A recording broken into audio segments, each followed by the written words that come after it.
Today, we're going to be using Arman Sarukian.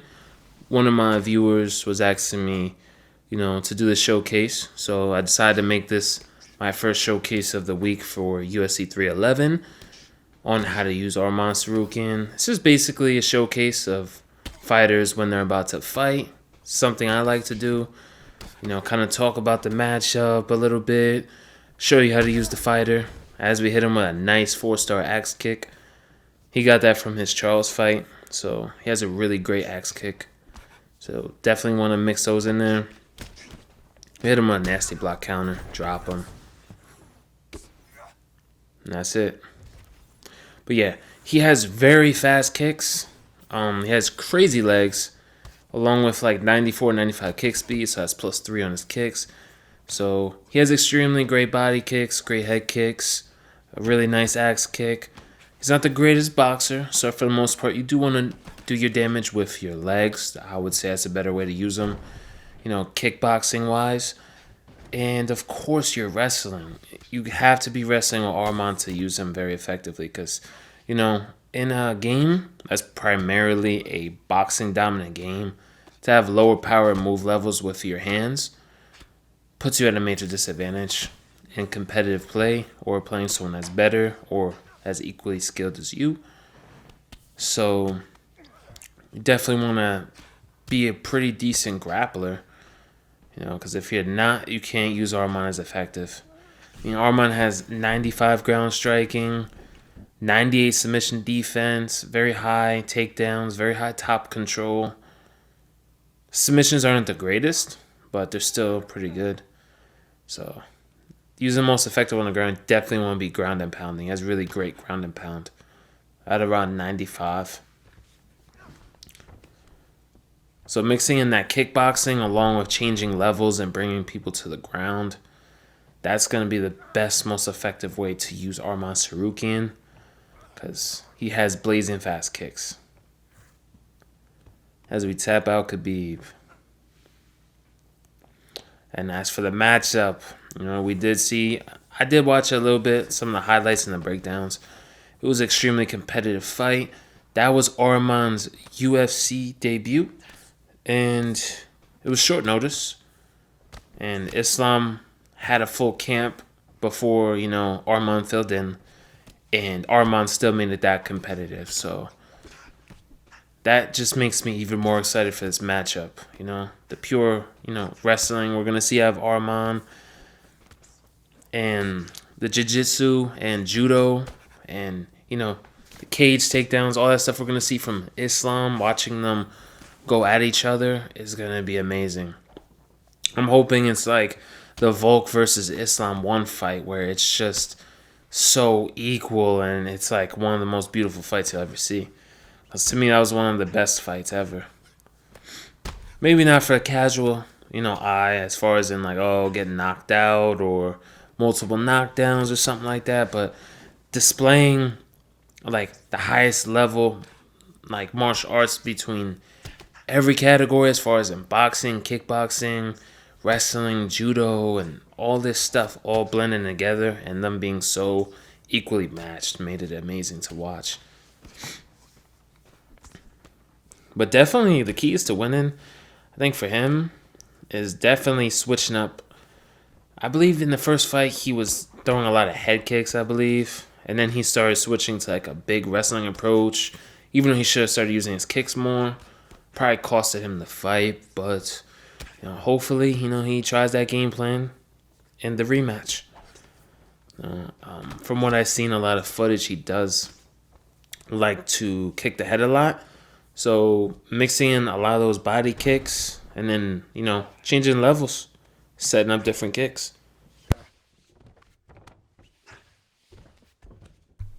I think that's a big key for him to win, but I'm very happy. Oh, if you see right here, I'm doing hammer fists from side control. You just do that by holding R1 and square. I believe it's R1 square or even R1 in a triangle.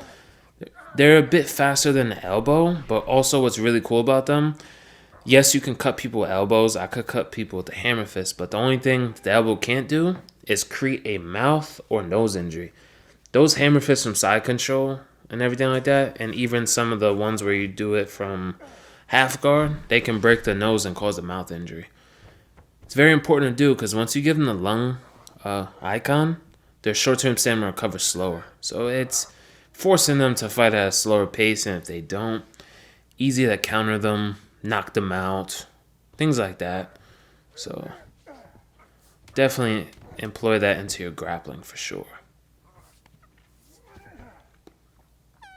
Yeah, we're just taking our time. That's the end of the round anyways. And the end of the fight.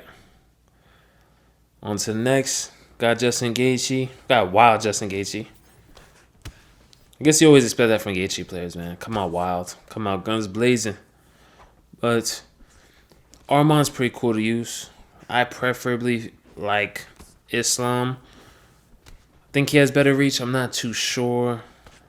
But definitely has more power. And it feels like his boxing is a bit better. Along with the great grappling. So I usually pick him. Sometimes I pick Arman. Like if someone chooses Islam over me. You know, I like to do that as well. Charles is a fan favorite and everything. But the only reason I don't like him is, I don't know what this guy's doing. To be honest, I don't expect people to play like this. But he must think it's undisputed. But for the most part, Charles having no footwork is a real style killer for me. I need to be able to move around. That's the way I fight the best. I'm able to have great footwork. I did that stack guard by posturing up when I had a 10% short-term stamina lead, and I hold L1 and R1, and I flick up on my stick. That's really good to do because I could obviously go to stack guard and stay there and do damage. But what you can also do is hold L1 and R1 while in stack guard when you got that stamina lead. And you can flick left to right and go straight into side control. So it's very good to pass that full guard. Hey, he's gone. Got another Islam player. Yeah, Islam's a very fun pick. That's usually who I pick when I'm going all around. Chopping up the legs is pretty good with some calf kicks because if you are grappling and fighting all around, not only are you diminishing your opponent's power by 30% once you chop up the leg fully or you make him switch stance, but you also get more grapple advantage for your takedowns. So it makes your takedowns a lot easier and it limits their footwork a little bit. Not as much as I would like, but it does take away some of their footwork. So that's why I like to use those, especially when I'm grappling. And same thing if it's vice versa. So if you are facing a grappler, try to chop up his calves because first of all, they're faster and the slower leg kicks, they're a bit telegraphed in this game. It feels like they slowed him down a little bit. So what that's going to do is it's going to make him not have much GA on any of his takedowns, which is going to make him harder to take you down. So you could do that to nullify grappling in certain ways, of course. Look at that. We're going to land a really good arm triangle. Just taking our time here.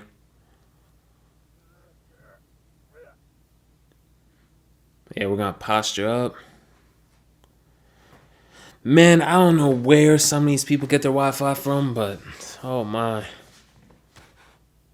Yeah, we have a stamina lead, so sometimes if you guys get stuck in there and you posture up, if you have a stamina lead, you can hold R1 and flick towards side control and get that. But I knew he was going to start panicking, so I just waited for him to do something like that. We're going to deny right. And we're going to lock in our dodge choke, get the submission victory.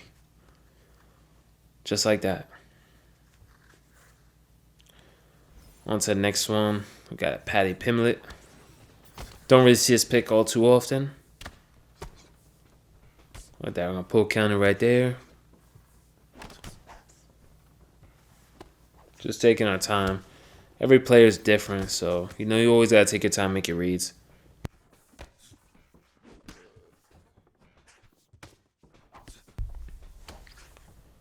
Just trying to read him, see what he's going to do.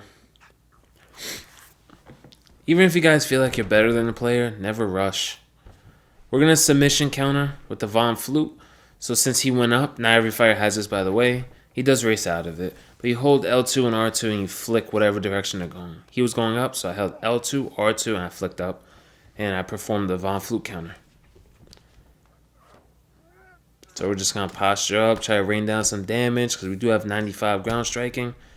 We're going to rock him right here, posture right back up. Bang, that's the fight right there. Hope you guys enjoyed the video. And we're going to be posting daily.